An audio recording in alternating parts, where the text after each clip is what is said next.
रोकते। उत्तर प्रदेश के हाथरस जिले में बेटी से छेड़छाड़ की शिकायत करने वाले पिता की आरोपियों ने गोली मारकर हत्या कर दी। आरोपी काफी दिनों से छेड़छाड़ का केस वापस लेने के लिए पीड़ित परिवार पर दबाव बना रहे थे।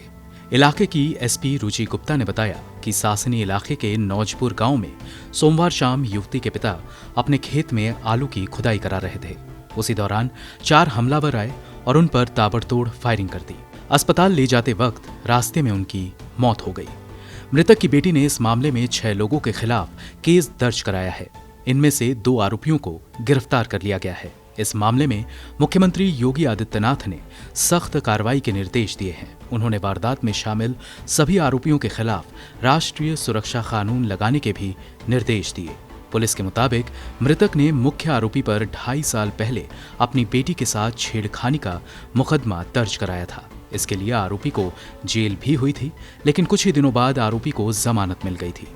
बाद में आरोपी के परिवार वालों के साथ 50 वर्षीय मृतक अमरीश की 2 बेटियों से बहस हो गई। इसको लेकर अमरीश और आरोपी के बीच भी बहस हुई। इसी दौरान आरोपी ने कुछ लड़कों को बुलाकर उन पर गोलियां चलवा दी। मृतक की बेटी का एक वीडियो भी वायरल हो रहा है, जिसमें वो रो रो कर पुलिस से अपने पिता के लिए न्याय मांग रही है। पहले उसने मेरे साथ छेड़खानी की और रामजादा ने मेरे पापा ने केस कर दिया और उसने चिढ़ के मेरे पापा को गोली मारी। मेरे पापा को गोली मारी। वो बहराइच इकोना रहता है, अभी इकोना से यहाँ गाँव आए घूमने के लिए।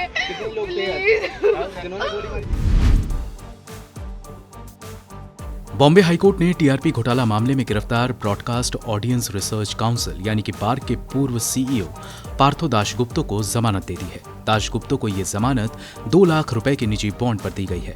दासगुप्ता ने जनवरी महीने में हाईकोर्ट में जमानत याचिका दाखिल की थी, लेकिन कोर्ट ने जमानत याचिका खारिज कर दिया था और कहा था कि टीआरपी घोटाला मामले में वो एक मास्टरमाइंड की भूमिका में है।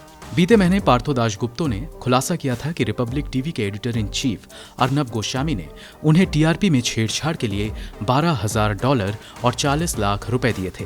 दासगुप्ता को बीते साल दिसंबर में गिरफ्तार किया गया था। पैसे की लेन देन की बात दासगुप्ता ने खुद अपने लिखित बयान में कबूल किया था। दासगुप्ता ने यह भी कहा था कि रेटिंग फिक्स करने के लिए उन्हें 3 साल में कुल 40 लाख रुपए मिले थे।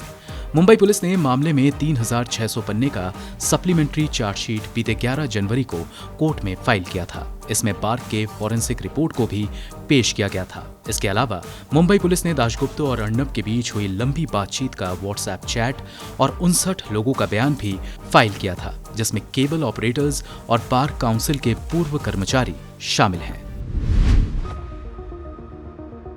जलवायु परिवर्तन की वजह से भविष्य में भारत में सूखा पड़ने की तीव्रता बढ़ेगी, जिसका फसल उत्पादन पर नकारात्मक प्रभाव पड़ेगा। सिंचाई की मांग बढ़ेगी और भूजल का दोहन बढ़ेगा। आईआईटी गांधीनगर के शोधकर्ताओं ने एक अध्ययन में ये दावा किया है। शोधकर्ताओं के मुताबिक मिट्टी की नमी में तेजी से कमी आने के चलते अचानक सूखा पड़ने की तीव्रता बढ़ने लगेगी। शोधकर्ताओं ने बताया कि परंपरागत सूखे की तुलना में अचानक सूखा पड़ने से 2-3 हफ्ते के अंदर एक बड़ा क्षेत्र प्रभावित हो सकता है।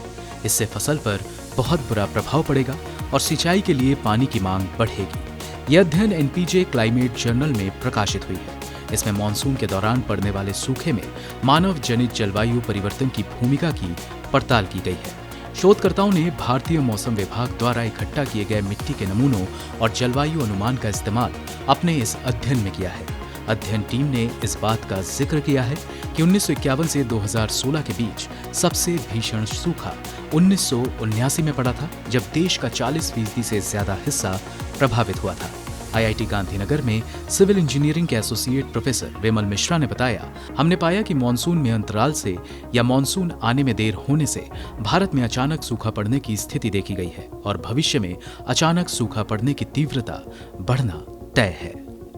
ब्यूरो रिपोर्ट, गो न्यूज़।